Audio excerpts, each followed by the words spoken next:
Ahoj autičkári, zdraví vás Motor Combat. Náš program nie je primárne o číslach, faktoch a štatistikách, ale hlavne o realite. 2 testované vozidlá zoberieme do ulic a tam ich podrobíme 3 náročným skúškam. Presne tak, budeme dnes testovať a rozturujeme 2 obľúbencov, slovenskú Kiu Rio a najpredávanejšie auto v svojej triede Škodu Fabia v základnej výbave. Obidve teda motorizácie budú 1.2 benzín. Obe nádrže máme doplna natankované, svetla svíti, stírače stíra, aj štartujeme prvú úlohu. Sledujte Motor Combat. V aute potrebujeme veľa priestoru na veci, ale aj aktivity, ktoré v nich robíme. Môžeme to pomerať presne metrom, ale lepšie bola nejaká typická situácia z praxe. A najtypickejšia situácia, aká môže nastať pri nemocnici, je niečo, čo sa deje takmer každý deň. Zavolajú ti kamaráti, môžeš pre nás prísť, odchádzame z nemocnice a ty síce nemôžeš, ale vlastne môžeš, lebo musíš prísť. No a aby sme im to trošku skomplikovali, tak aj do Ria, aj do Fabie im dáme ešte prepúšťaciu správu z nemocnice a kto ju vyplní lepšie a čistejšie, ten vlastne dokáže to, že v tom aute je lepší vnútorný priestor. Už idú. Chlapci, ako v pohode s vnútorným priestorom? Vypisujte, hej?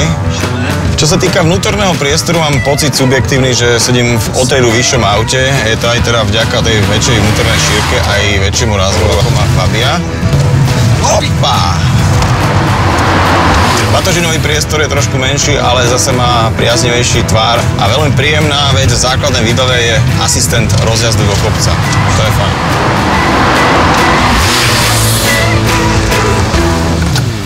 Kontrola dokladov, pán vodič. Slávo, tuto to máme. No poď, ja si myslím, že to je celkom v poriadku.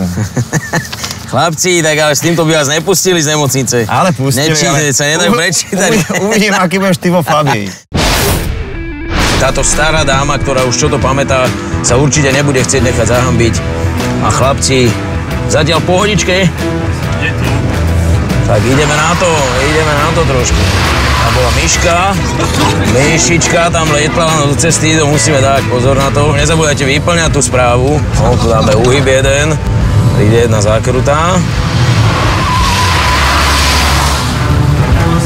Ako sme videli, inak barly sme mohli dať aj do kufra, pretože Fabia je síce vnútorne trošku kratšia, ale zase má väčší kufor. Navyše veľmi dobre sa vystupuje chlapcom, ktorí idú z nemocničného ošetrenia, pretože batožinový priestor má ten nakladací prach trošku nižšie ako Kia Rio, takže je to aj pri nákupoch, ale konec koncov aj pri výletoch lepšie.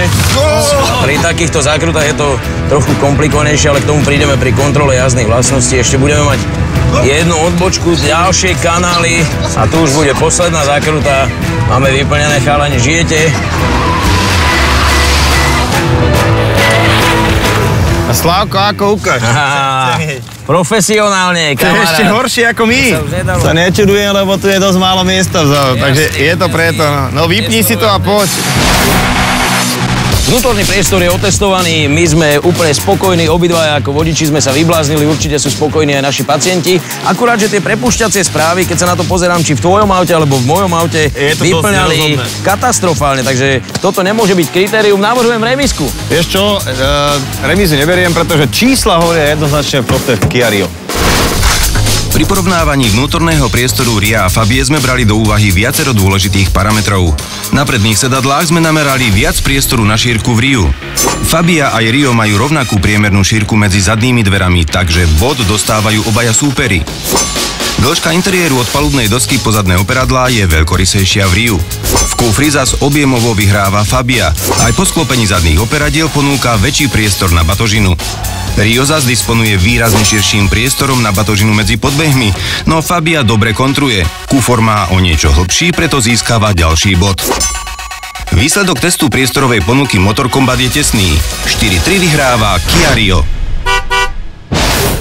Vo svetle nových skutočností som nútený kapitulovať, ale netež sa, tento tvoj úsmev nemám rád a je pravda, že týka sa len jednej disciplíny, takže ja ešte nekapitulujem úplne. Dobre, priestor som prehral, ale Motor Combat pokračuje ďalej a určite ti to natriem v iných disciplínach. Máš pravdu, pozerajte ďalšie diely Motor Combatu.